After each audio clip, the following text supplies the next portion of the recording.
الموقع ولقينا المكان داير، والعمال عمالين يجروا، وفي كائنات كتير طالعة من الأرض. جريوا ورا العمال وموتوا شوية منهم. جريت أنا عشان أطفي المكنة وطلبنا الشرطة، ولما جت كل حاجة رجعت زي ما كانت. أهلا بيكم مستمعين ومتابعين إذاعة من الحياة. النهاردة معادنا مع الجزء الثاني من قصة الفندق، من تأليف كاتب الرعب المبدع إبراهيم أسامة. بس في الأول خلونا نقول لا إله إلا الله محمد رسول الله. وبسرعة غمضوا عينيكوا ويلا بينا ندخل الحكاية. كان المنظر مرعب. العمال وهي بتجري ومرعوبة من الكائنات دي كان شكلها غريب قوي. وعادل وسط كل ده ظهرت البنت قدامه وبتقول: القربان الأول انتهى، كده فاضل 5 قرابين. وقتها الحكومة خدتنا، رحنا القسم وقعدنا في تحقيقات كتير. هناك لقيت فيديو مدته تقريبا ساعة عن الأحداث اللي دارت في المكان. أنا كنت متأكد إن الفيديو ده فيه جزء المباحث مش هتعرف تشوفه، جزء خاص لينا احنا. طلبت من رئيس المباحث الفيديو وفعلا اداهوني. طبعا مشينا ورحنا المشرحة، وهناك أخدنا تصريح الدفن، وأخدنا أصحابنا ومشينا، وكلنا قررنا إننا هننزل عند أهله، مش هنرجع تاني. أول ما نوصل القاهرة هنقعد هناك وهنسيبنا من البعثة خالص. اتصلنا بعربية تبع الشركة وحطينا صاحبنا فيها، وكلنا تقريبا ركبنا معاه، وكنا كلنا بنعيط وحزانة عليه، والخوف فعلا كان مالينا. في اللحظة دي افتكرت الفيديو وطلعت الموبايل بتاعي، شغلت الفيديو. مصطفى قال لي: يا راجل، هو ده وقت فيديوهات وموبايلات؟ قلت له: الفيديو ده أكيد احنا هنشوف فيه حاجة مختلفة.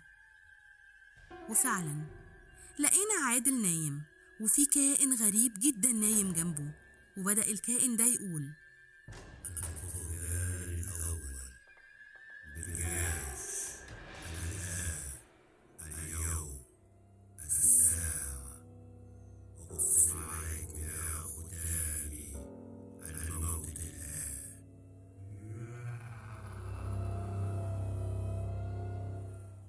وفجأة سمعت عادل بيصوت ورفعه في الهوا ومسكه من حنجرته وشالها من مكانها، وصريخ عادل زاد قوي. ولقيت الصرخة دي جاية من ليان اللي بتشاور على الجثة بتصوت. بصيت بسرعة لقيت جثة عادل بتتحرك جامد جدا.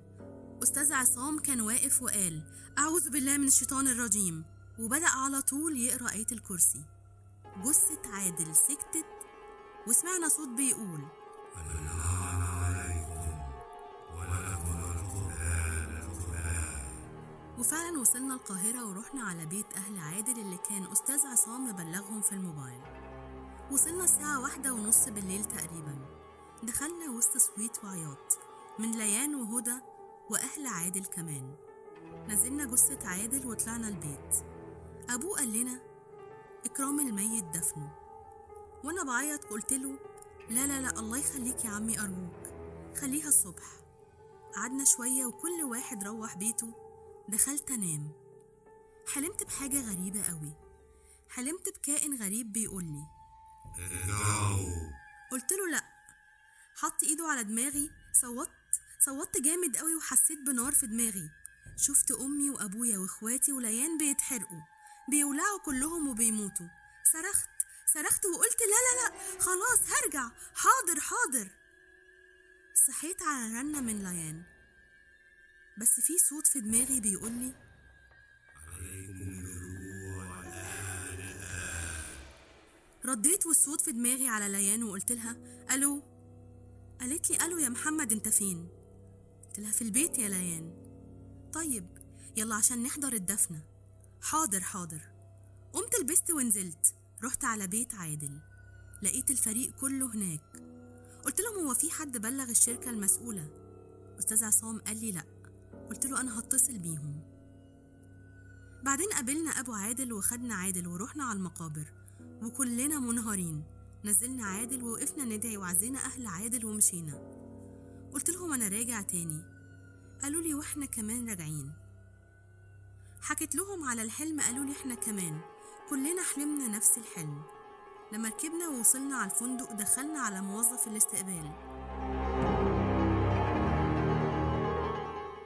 قلنا له لسه الحجز بتاعنا موجود، أكد علينا إنه لسه موجود. طلعنا الأوض بتاعتنا، قعدت شوية على السرير وبعدين افتكرت أوضة عادل. أكيد في حاجة، أكيد هنلاقي فيها حاجة غريبة. قمت وخرجت، خبطت على مصطفى، قلت له تعالى معايا. مسك دراعي كأنه بيشوفني أنا بجد ولا حاجة تانية. قال لي على فين؟ قلت له أوضة عادل. قال لي ليه؟ قلت له تعالى بس. ودخلنا الأوضة، طبعا كانوا مسحوا الدم وكل حاجة تمام. دخلنا لقينا البنت واقفة في ركن من أركان الأوضة. أول ما دخلنا قالت القربان الثاني اليوم دنيا برياش. قلت لها مفيش قرابين تاني خلاص. جريت علينا، مسكت مصطفى رفعته رفعة في الهوا. قلت ربي أستعيذ بك من همسات الشياطين وأستعيذ بك ربي أن يحضرون. بصت لي وضحكت.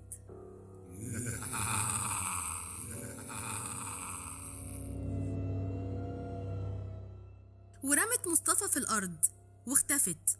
قلت له يلا بسرعة ندور على أي حاجة غريبة. قلبنا الأوضة مفيش حاجة. فتحت درج المكتب، لقيت جواب مكتوب بخط إيد عادل. خدته وطلعنا من الأوضة جري. جمعت التيم كله ما عدا هاني، كان نايم. دخلنا الأوضة بتاعتي وفتحت الورقة، كان مكتوب فيها مساء الخير يا محمد، أنا عادل. أنا ما انتحرتش يا محمد، أنا كنت نايم ودخل عليا شيطان، وحش كاسر، منظر بشع، واحد طويل عينيه عاملة زي عين القطط. عرفت إنها النهاية. جبت ورقة وقلم وكتبت كل حاجة يا محمد. الشيطان ده بيقرب والجواب خلص. ليان قالت يعني ايه؟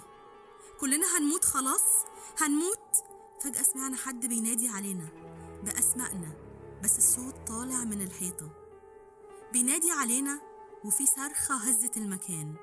المبنى بيتهز، بدأ يتهز، كلنا بنجري في كل مكان. هدى قالت هاني يا جماعة هاني. جريت أنا ومصطفى على فوق بسرعة واحنا بنجري. الهز وقف، كملنا جري لفوق، قعدنا نخبط مفيش رد. كان التيم كله طلع لنا، كسرنا الباب. منظر كان مخيف. هاني مشنوق في السقف. كنا عمالين نصرخ. الغريب إن محدش من أهل الفندق طلع خالص على صوتنا. مصطفى جري وشال هاني، بس كان خلاص مات. البنت ظهرت تاني.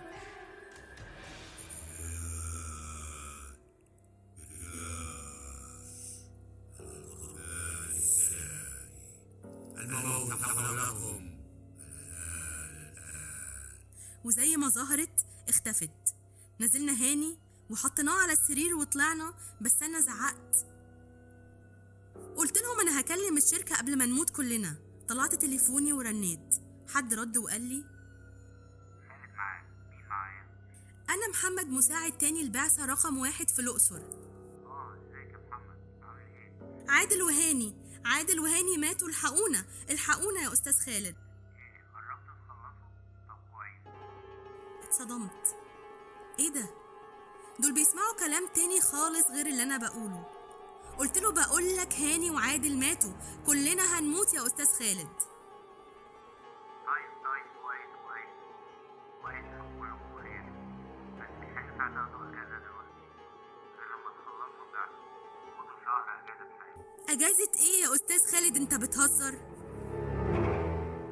عايز تفطر تاني يا محمد؟ وراح قافل المكالمة معايا. بقينا في حيرة، ده مش سامع حاجة خالص، أو يمكن بيسمع كلام تاني خالص.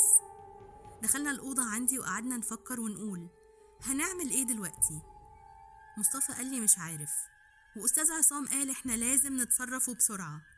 ليان قالت نسيب الفندق، رديت عليها وقلت لها ما بقاش ينفع، لو رجعنا هيموتونا. وهيموتوا أهلنا كمان. مصطفى قال تعالوا نشوف الجواب. وبكده خلص الجزء التاني من قصة الفندق. استنونا في بقية الحكاية، كلها متعة وإثارة وتشويق. هتوحشوني قوي. بحبكم. باي باي.